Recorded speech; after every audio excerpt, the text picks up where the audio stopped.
Welcome to the 775 Alive podcast, your rural Nevada headquarters for decoding politics, economics, and general global shenanigans. I'm Crystal Newton, your business strategist, breaking down why Nevada's hustle is stronger than a sagebrush root in a windstorm. Here with my trusty co-host, Scott Gaborski, PhD historian, here to explain the smart lessons of history, even if we are likely to ignore them.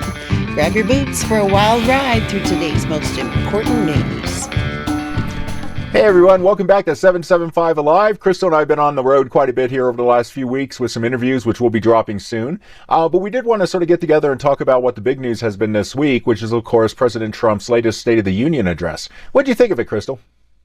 I thought it was awesome. I was definitely disappointed in the Democratic response, although I feel like a fool for being disappointed. I should have predicted that, but very heartened by everything that Trump said, but at the same time, disheartened that we have such polarization.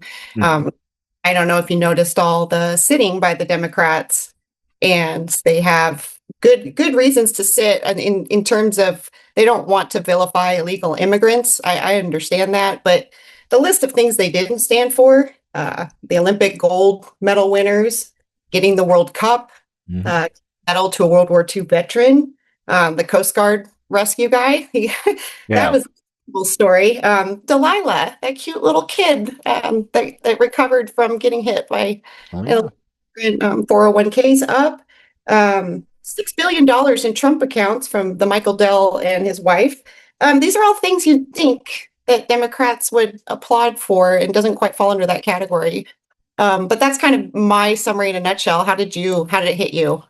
Well, a couple things. One, of course, it was the longest State of the Union we've had, something like 100 or an hour and 47 minutes or something, very long, although it didn't seem like it. This is something I think that's actually been interesting, before we get into the specifics of the address, that's been interesting watching Trump here in the second term is he's given a whole series of speeches that are, for lack of a better term, un-Trumpian, right? One of the things that got commented on in this speech is that, usually if he has these long speeches, he sort of loses the focus about halfway through, right? And there's this long meandering section before he picks it up. That wasn't here. It was topic, address it, move on to the next topic. It was actually there was still plenty of room for his ad-lib moments. I mean, a good example of that was some of the comments he did toss at the Democrats. But for the most part, it was actually a very well-structured speech that covered, I thought, a lot of ground. And, that was interesting in its own right. And we're sort of breaking ground here with that long speech. What is the history of the State of the Union address? Do you... Yeah, I'm laughing because it's sort of funny, and some people might know it. Of course, the Constitution, Article 2, Section 3, I think, does require the president, as they put it, from time to time to deliver a report on the State of the Union and, some ideas that the president thinks Congress should consider going forward. This was a mechanism just to say, hey, maybe this is going on in foreign policy, or this is what I'm seeing in executing the laws that we probably need to work on. And really up from about 1791 all the way up to 1913, that's exactly what it was. It was a written report, right? So the president would do it once a year, usually in December, send it over to Congress as a written report, and that was the end of it. Woodrow Wilson introduces it in 1913 as an actual physical address. And part of the reason he does that is Wilson is really the first president that sees himself self-consciously as the presidency, not as a separate branch, but as the head of a political party that's also represented in Congress, right? Wilson's a big fan of the British parliamentary system, where the head of state or the head of government is actually drawn from the majority party in parliament. And that's what he tries to replicate. And one of the ways he does this is by presenting himself as the party leader, going up here in front of Congress to deliver this address and using, what Teddy Roosevelt had just developed as the bully pulpit idea to promote his party ideas. And then, of course, later presidents, Herbert Hoover's the only one after Wilson who doesn't actually give a physical address after Congress, right? And the whole protocol with the president walking in and being introduced by the sergeant at arms in the House and whatnot, all that is very much reminiscent of British parliamentary procedure. When the monarch it comes to opening a House of Parliament, there's a symbolic slamming of the door in their face and all this other stuff. But so presidents got used to doing it. FDR used it for good effect. Lyndon Johnson uses it to announce what becomes the great program, his social spending program. Ford in 75 basically opens his speech with those lines, the State of the Union is not good, talking about all the problems the U.S. is facing in the 70s. But it's really Ronald Reagan that turned it into the televised spectacle we think of today. Reagan was really the first to start inviting guests and pointing them out and doing this stuff on camera. So it's been an evolving thing that started as just sort of an annual report and is now sort of evolved into an event. Yeah. I think it's something that is really important. I really value my citizenship in this country and what this country stands for. And, to take 1 or 2 hours out every year to get an update on how the country's going. It doesn't seem like a big ask, but that did seem to be the principal complaint from the Democratic side, other than vilifying illegal immigrants, was that it was too long.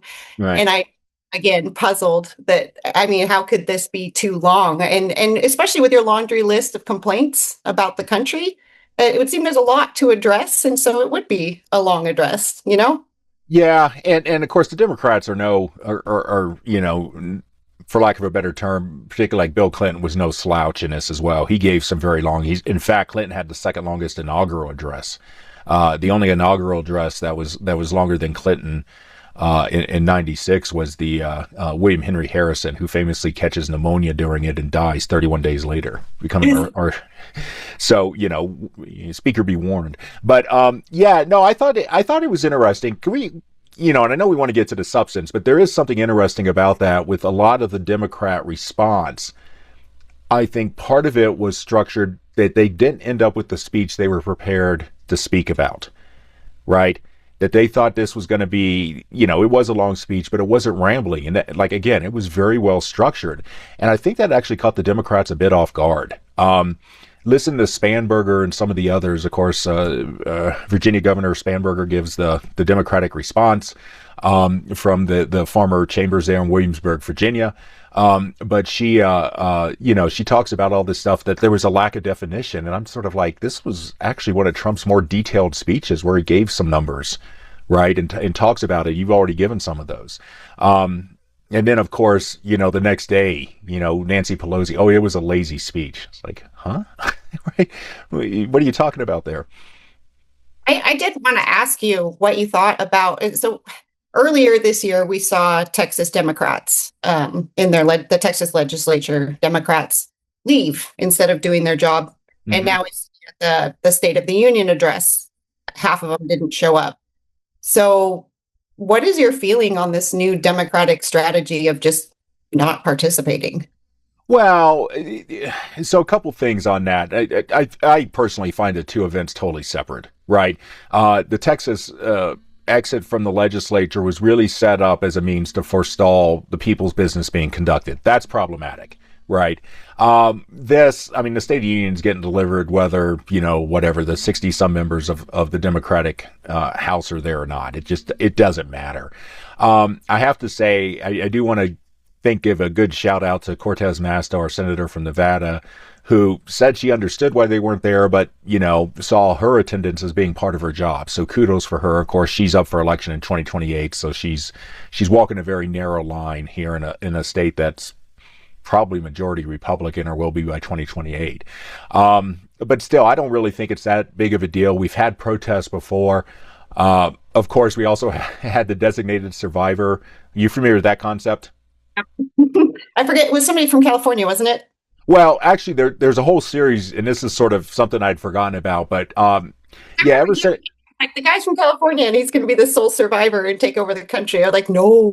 Yeah, well, but what happened? Yeah, so one of the cabinet members, they always choose a cabinet member, and it tends to be a low-level one, just in case, Lord forbid something happened during the speech. There's a continuity of government because you've got, the Speaker of the House, the President, the Vice President, everybody in the immediate chain right there in this. But since 9/11, one of the things that's happened, and I think you're seeing a bit more of this, you've had it where it's evolved that not only does one of the cabinet members become the designated survivor, but each of the House's selects sort of a designated Speaker of the House, designated Senate President pro tem, who also aren't there.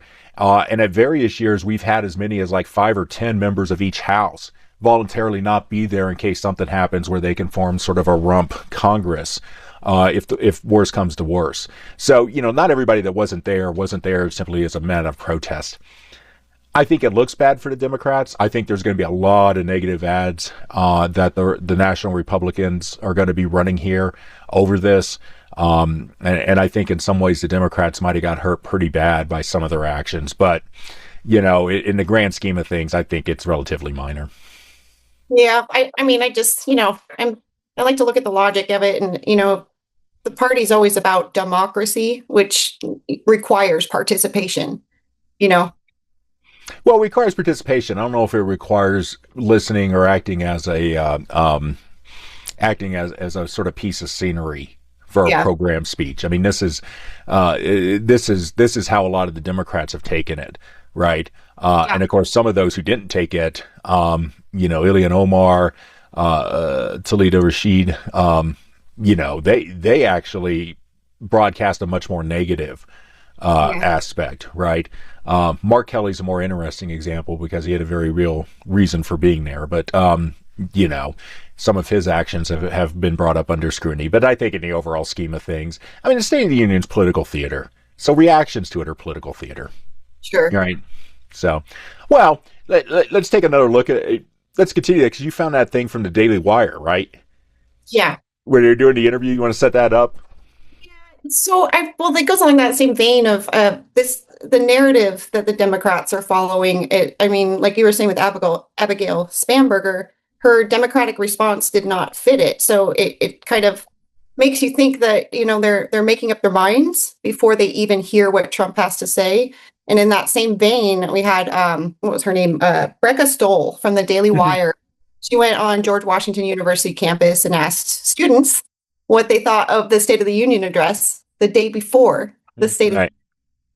And the responses that she was able to catch were criticism across the board before it had happened. Right. So, yeah, let's play. It's only about 45 seconds, so...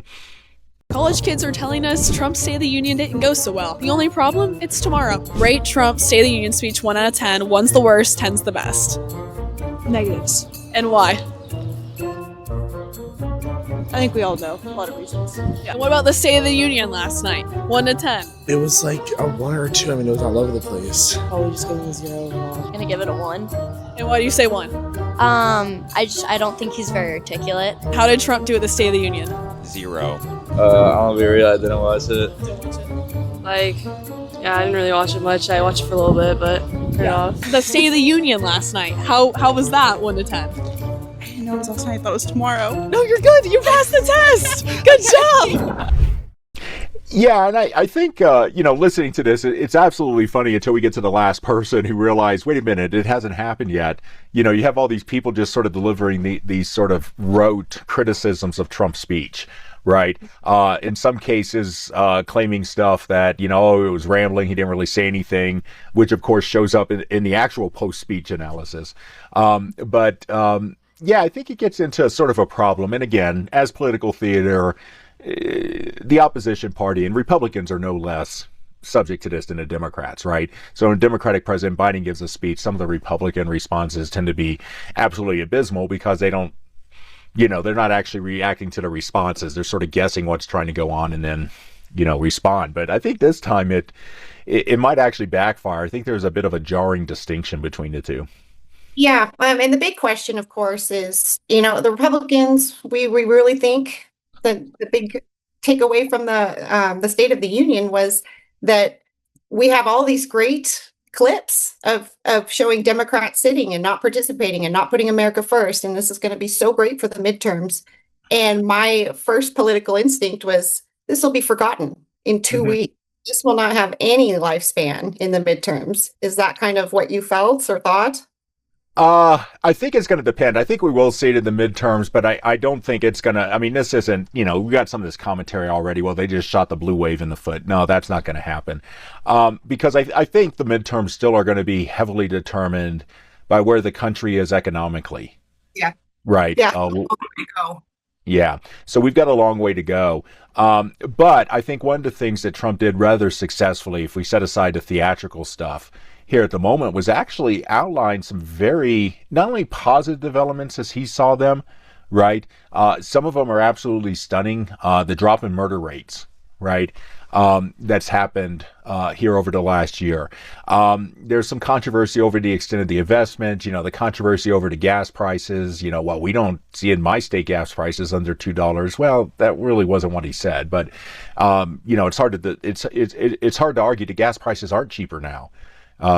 Than they are. And in fact, a day or two after it comes out that the U.S. is currently producing more oil than Saudi Arabia and Russia combined right now, right? Yeah. We're back to the situation of being a dominant oil producer. And that really is something we haven't seen in the U.S. for decades, right? So That's fantastic. But the truth is most blue states have some sort of a gas tax in place that does make it artificially higher. So there's a good chance that the Democratic states, they actually won't see some of those price drops. And it's artificial. Right.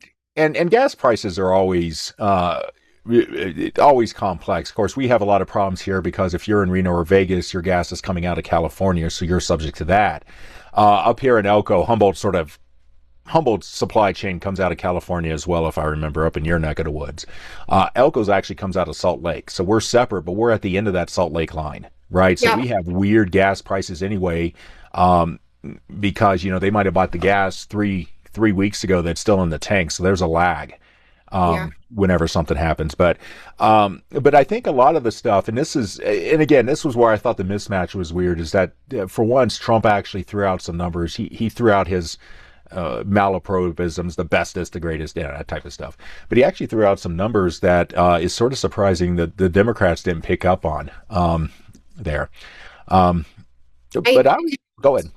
Ardo some credit because a few months ago he gave a speech at the NRC and the Nevada Republican Club, and he had talked about our dependence on California refineries and putting measures to help us in case an event of failure or some problem that we have alternative sources. So he was putting a plan into action, and actually, I think in January, California shut down a bunch of refineries. So it came right in the nick of time. So I wanted to give credit to Governor Lombardo for thinking that through and for seeing that problem.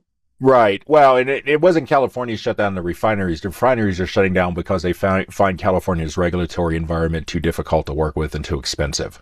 It might seem like a subtle difference, but it is an important one. It's not like California is specifically doing stuff. And of course, Governor Lombardo, we probably ought to think about doing an episode on this sometime in the future. He just set up, and they just had their first meeting, this Nevada Fuel Resiliency Committee that's going to be examining what Nevada's fuel supply chains look like. Right. Yeah. So that is something that's just popped up in the last month. I was just recently talking with Bert Gurr, who's my assemblyman, about this at an event up here in Elko. So that might be something we want to take a look at. Can we talk a little bit about what this might mean for rurals? Because there were a couple things I thought that was really interesting directed towards rural audiences that were sort of surprising. Right. The first being, you and I have talked quite a bit about artificial intelligence, AI, and data centers. And he announced his program. Of course, the Trump administration, going all the way back to last summer, has been putting these structures into place to boost American AI, to sort of create regulations, to sort of bring AI data centers online. But then he announces he's gonna force them to provide their own power supplies, right? What do you think about that? It was brilliant. And I love that you brought this up because it's something that I've been very concerned about. Anytime you have a new industry come on board, it starts taking up resources that have already been obligated elsewhere. In this case, the energy supply. So heating your home is a big deal. Cooling your home is a big deal. And if these AI data centers start taking electricity out of the grid, what happens? All of our prices go up. And that's one of your fundamental commodities that people cannot afford to be fiddled with. So I was super excited. It was either, mandate that they provide their own electricity or create a tiered system where, over a certain usage, you pay more or a higher rate. And that can be a little wily to try to implement, but this was brilliant. It build your own power. That's awesome. And that's going to save a lot of people. Right, and I was interested because he pitches it as a ratepayer protection thing, right? That this is really about, of course, affordability is going to be a big issue, and that's why so much of this midterm, in my opinion, is going to depend on how the economy is doing. But this has been interesting that it was pitched as a way of protecting people's potential energy prices. Now, it doesn't do anything about water, which is the other side of the AI, but I think it's an important step forward, particularly, we talked about this briefly a little while back when we interviewed Adrienne Marsh, right, who was very interested in the AI issue in rurals, although the data center issue in her research didn't really show up that strongly. But we've seen over the weeks since the State of the Union and even before a number of big community meetings that made the national news where people are really upset about these data centers, right? And it's predominantly rural areas. I don't know, when's the last time you've been to Denver? Or Okay. So one of the things that always struck me about Denver that I'm really worried about here is happening in Nevada is if you head east from Denver down out of the Rockies into the plains there in Nebraska and Kansas, you see those giant wind farms. And those giant wind farms are set up here in these rural counties in extreme western Nebraska and Kansas, but all the power is flowing across the border into Colorado and into Denver. So in a weird way, it's a form of extractive energy, and that's what's going on in large parts of rural Nevada right now, right? We're going to set up these massive solar farms, but the power is going to be sold to other states, right? Or we're going to set up a massive wind farm, and all the power is going to Vegas. Oh, and sorry, you're just going to have to deal with the brownouts because you don't have enough power locally. And I think a lot of people are justifiably worried AI is just going to accelerate that process where oddly these natural energy sources start becoming another form of extractive industry for the rurals. So it's sort of interesting to see that mentioned. Yeah. Mm-hmm. The other thing I thought that was interesting, and I'm not sure how I feel about this, but he mentioned this idea that one of the things he's going to explore this year is opening up what's known as the Thrift Savings Plan. That's one of the options for retirement under the federal government. The people that don't have access to pensions or 401ks through their employers. Right. And I thought that was interesting. I actually do have a small federal thrift savings plan account from when I worked with the Census Bureau. Right. I knew it was a temporary thing, so I didn't go to one of the big plans because it just didn't matter. But it's actually produced fairly good returns here recently, which has been surprising. But what's more interesting about that to me is this is another issue that I think there's some deeper wheels turning. Of course, we've been concerned about Social Security. It was never intended to be the sole support in old age, right? It's a safety net. But what this indicates to me is that Trump administration is somebody in there is looking very, very deeply at some of these big financial issues we're going to have going up because the baby boomers are going to go away. That's going to decrease pay into Social Security.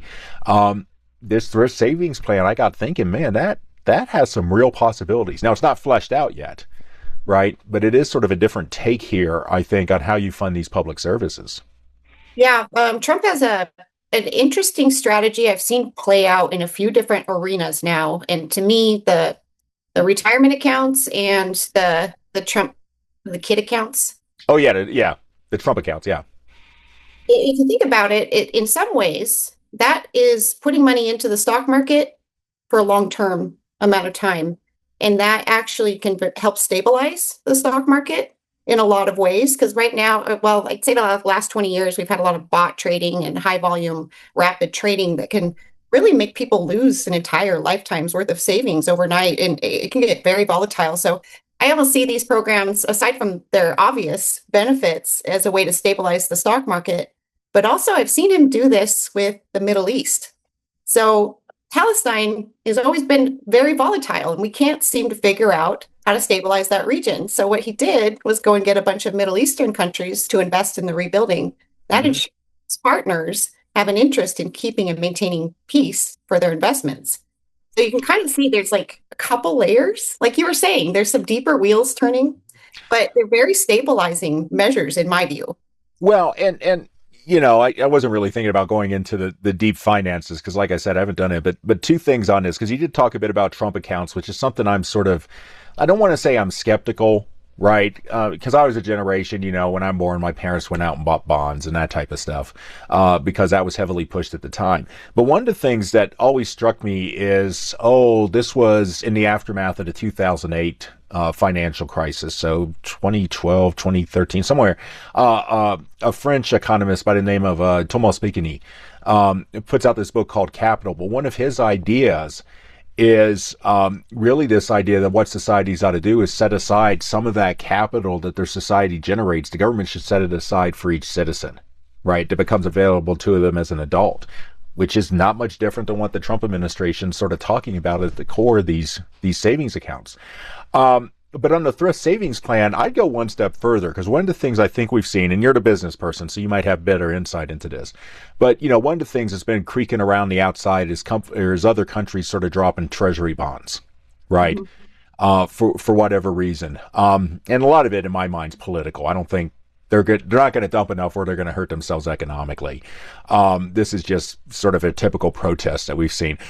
But imagine if these, yeah. But imagine if these thrift savings accounts, if people start putting money into that, and one of the things they could potentially do is buy up these bonds that are being sold elsewhere. So you have the people buying the bonds actually being the American citizens. They're buying their own bonds, right? These T-bills and whatnot through this. And that's an interesting prospect that gets back exactly what you say. This might be an interesting way to fund some long-term growth, while helping some of the Social Security. I mean, because imagine if these take off, that could potentially reduce the stress on Social Security. Yeah, right. The bond market is our foundational market. It's the market that everything else sits on. And I've always been really leery that international other entities are invested in it, and they could pull their funds at any time, which would affect our credit rating, which would affect the value of our dollar, and on it goes. It's one of the most critical things, and it's a brilliant suggestion that Americans should be buying our own bonds, especially as they become available for these countries that are trying to make a point by selling bonds. That's fine. We'll buy them. Thanks. Yeah. So there was a lot of interesting stuff. Like I said, I think it was a much richer speech than a lot of people thought would have been possible. But even now, I don't think we've fully thought through the ramifications, right? Yeah. Interesting. This isn't exactly related to the speech, but we do have, the mention of Iran. We have the mention of Maduro's extraction. We're in quite a lot of international kerfuffles. But all of a sudden, we have a very serious issue with Cuba, and I don't know how that gets mixed in with all the international policies. But I don't know if you took note of that, but Cubans shot 4 Americans. You're right. Well, and I think Cuba's one of these things that I think, because it pretty much is the last old-style Soviet regime left. Outside of North Korea, and North Korea at this point, I'd argue, is its own entity. No, I think the Trump administration already assigned a death knell for Cuba. We're just watching death throes. And the reason is, again, going back to these oil tanker seizures, again, Trump doesn't really speak about this in the State of the Union. But I think one of the reasons you haven't seen the massive international outrage against those oil tanker seizures is that that's actually a UN policy that's been in place for decades. And, lo and behold, Trump enforced it. And what are they going to say? Right? Oh, we didn't really mean it. I mean, it's actually a big thing. I think, Iran is, go ahead. I thought there should have, I don't know. I'm on the fence on this, because I don't think that Trump, in the State of the Union, I think he should have said more, because all these things are connected. And, between Iran ratcheting up the rhetoric, and China's shipping C-130s over to Iran. We have Russia refusing to settle with Ukraine. And we just took Maduro out of Venezuela, and then Cuba shoots some people.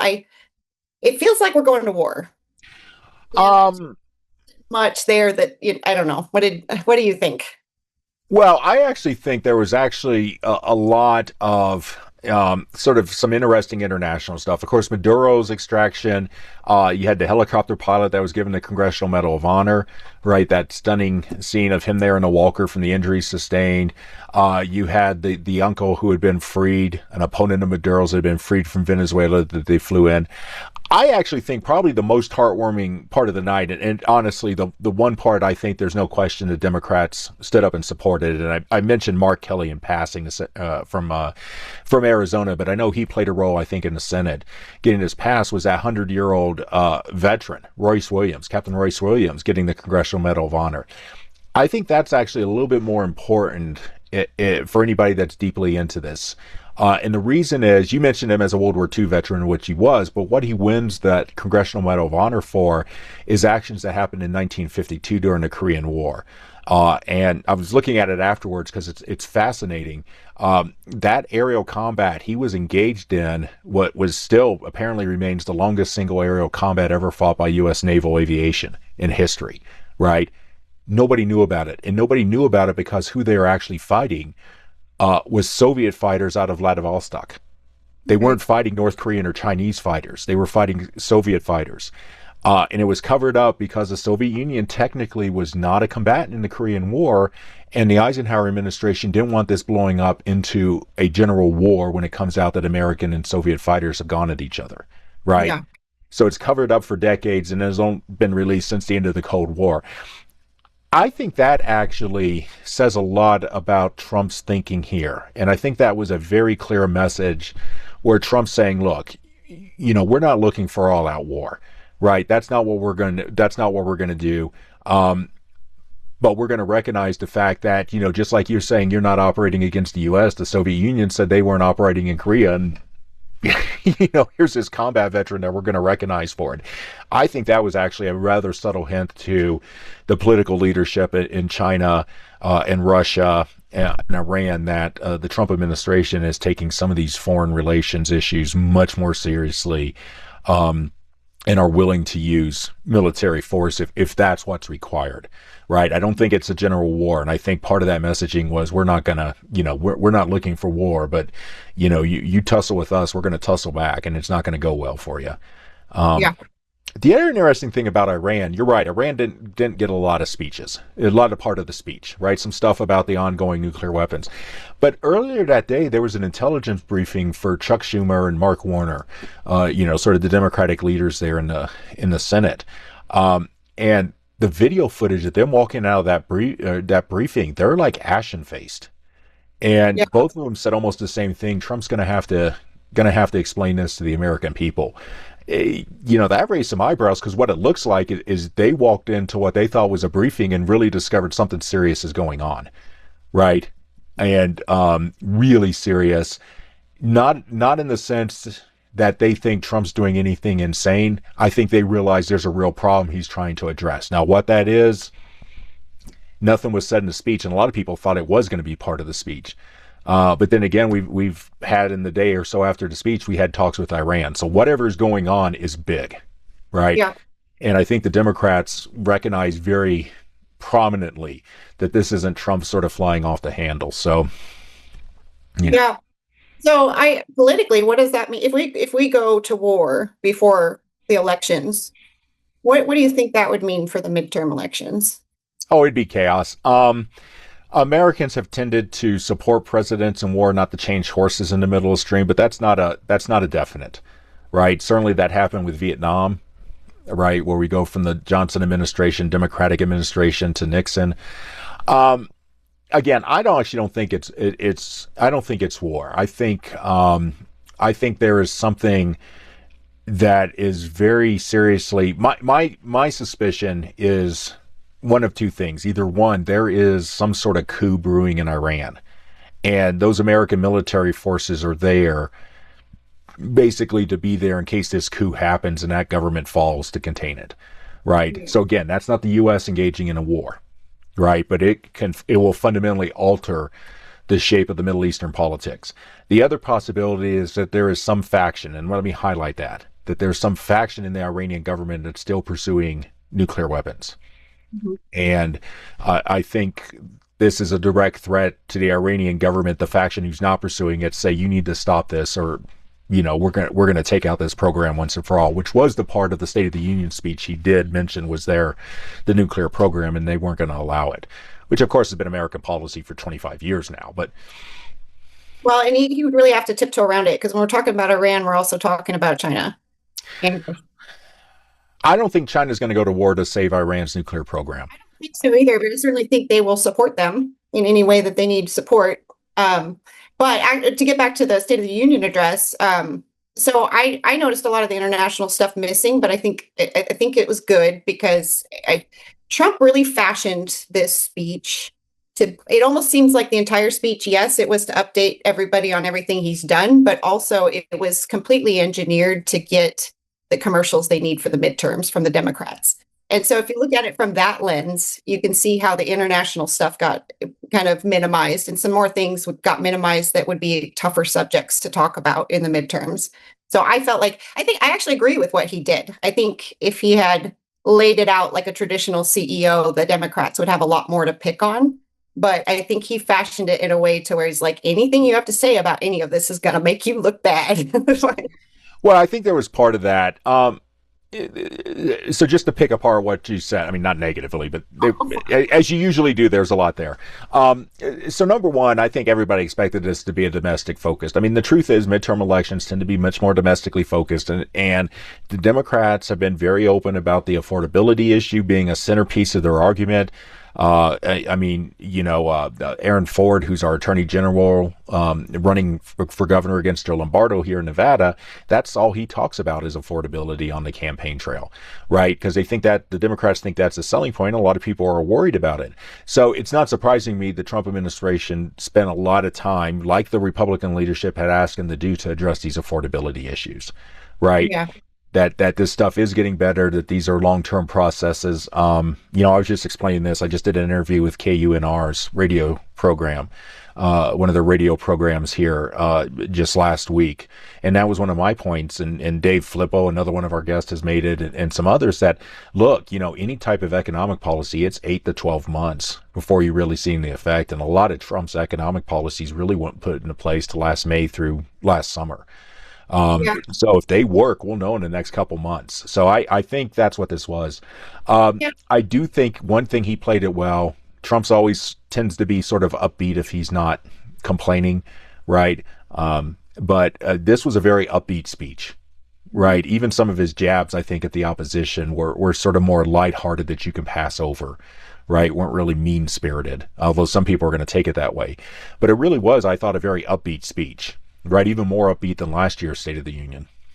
Yeah, and the Republican side, I think we're missing where the Democrats see the real Achilles tendon, which is the affordability issue. Because from their perspective, we had all this inflation from Biden, and the last thing we want or can get to is a deflationary spiral. And so, what people are actually asking for, lower prices, is probably the worst thing that could happen to them. And so really the best strategy is like, yes, we've incurred all this inflation, but going forward, we're going to try to minimize the rise going forward. And you don't want to start going downhill. So from the Democratic strategy standpoint, they know things are going to continue to be unaffordable. And the other thing that's going on is, even though we have a huge economic boost, the stock market's roaring, most of consumer spending is done by the richest in the country.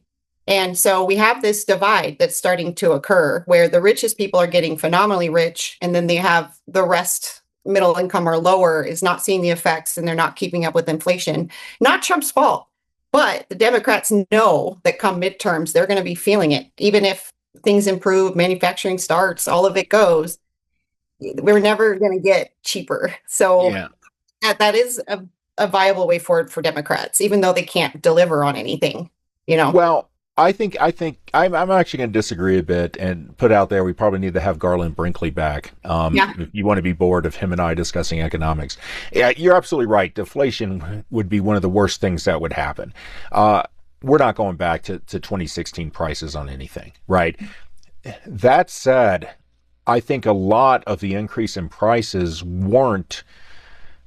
a lot of it was spurred, I think, by the combination of the tons of money dumped into the economy with the COVID and then the Recovery Act, right? Yeah. And that's disappearing. But some of the other prices, which you're right, aren't necessarily Trump's problem. So one issue of that, egg prices. I mean, egg prices are pretty much almost back to where they were 2022, 2023.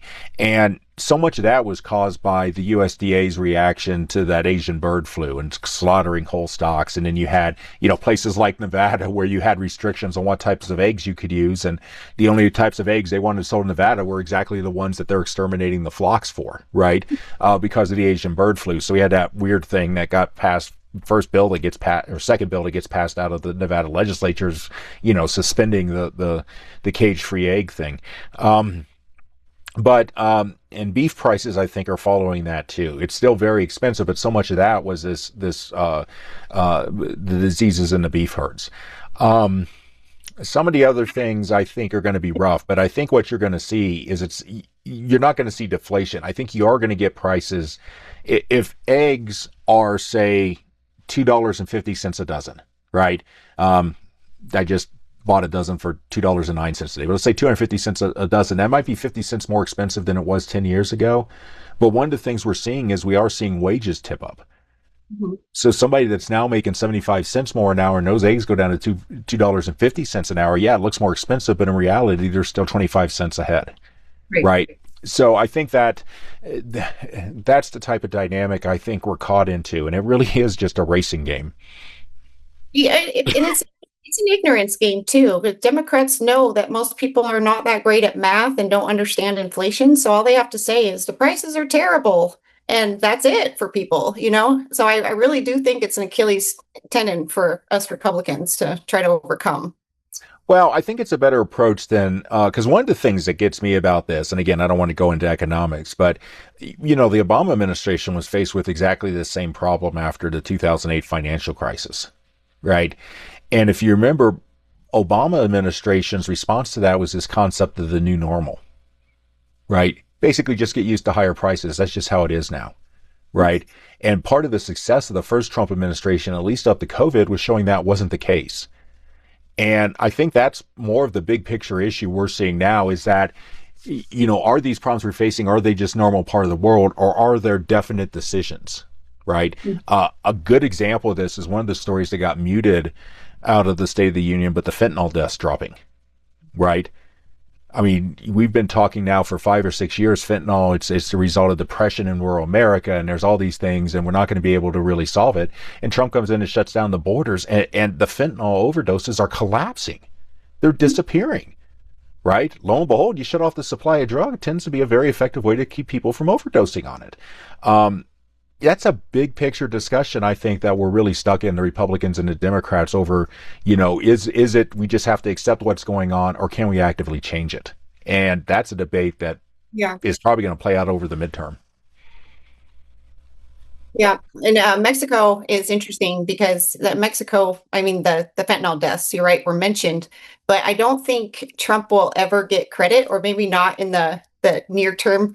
But Mexico has failed to do anything about its cartels for about 20 years, just kind of let them run rampant. And my guess, I really think that Trump had a discussion with Claudia Sheinbaum and said, you got to take out one of these cartels. And the Mexican government is pretty entwined with some of the cartels. So he's definitely pushed them to do something about the cartels in Mexico, which again contributes to the fentanyl deaths. But I don't think that he's ever going to be able to mention it, because it's just one of those things where Mexico can't really air these things out in public. It's their own little way of doing things down there. But I think Trump's been pushing Mexico very hard to get control of these cartels. And of course, El Mencho was taken off the streets, which is fantastic. Well, I think you're right. Except I don't think it's actually that sort of sketchy. I think, Trump has threatened on numerous occasions to send U.S. troops into Mexico to solve these cartel things. And I think that left the Mexican government with a very uneasy thing. Either we let the U.S. come in and take care of this. And remember, this is not the first time the U.S. has run into problems with Mexico like this, right? The 1916 Mexican expedition against Pancho Villa started exactly the same way, when Pancho Villa's revolutionaries come across the U.S. border and attack a town in Columbus, New Mexico, right? I think that's what it is. I think another thing that's interesting is one of the things that's already coming out, we're back to 2010 and Eric Holder and the fact that all these cartel weapons are coming out of the U.S., right? And the Democrats basically arguing, well, this is because, somehow some two-bit gun shop in southern Arizona is selling military-grade weapons to these cartels, which isn't the case, right? They're right. They are U.S.-made weapons. What they seem to be is a lot of U.S. Cold War-era stockpiles that were given to the Mexican government, then the Mexican corrupt officials in Mexico released to the cartels, right? So there's another reckoning that the U.S. is deeply involved, but not directly, in some of that violence that's going on down there. Yeah, and I've heard that too, and I do think it's unfair because it's definitely a thing that Russia and China are sending weapons to Mexico too. They don't have VIN numbers or identification numbers, so the only people that actually put identifiers on their guns are the U.S. because we're transparent. But so they can say, "Oh, it's all U.S. guns," but it's like, no, there's a lot of guns here without serial numbers on them. They came from somewhere else. Yeah. So. Yeah, and that's shown up again in report after report after report the ATF and others have done looking into this. So, It's always been my complaint. Anyone that criticizes the gun industry in the United States, I'm like, we're super transparent with our crime rates and everything else, so you can see it. But the rest of the country's not great reporting, so it's not fair to ever compare it, I think. yeah, it's not, but it does factor into some of the discussions I think that went on. So, like I said, I thought it was a very interesting State of the Union. That's one of the reasons you and I wanted to sort of, or for lack of a better term, get it off our chest here, why it's still fresh. But I think the Trump administration was successful in sort of shifting, very importantly, some narratives about the midterms, and we're going to have to see how that's playing out here over the next few months. Yeah. Definitely. And I love everything that Trump's done. I worry about how much of it's going to stick and outlast his administration. I think we're on the right track, but these things are so hard to keep nailed down. I mean, if we lose the House at the end of this year, what's going to stick? Right. Well, it's going to be chaos in my mind. I think they'll be just going after Trump and not really doing anything, which is the worst thing they could be doing. But, well, anyway, if you have any questions or want to get in on the conversation, go ahead and shoot us an email at info@775alive.com. But until next time, I'm Scott Gavorski. I'm Crystal Newton. And we'll see you around the 775.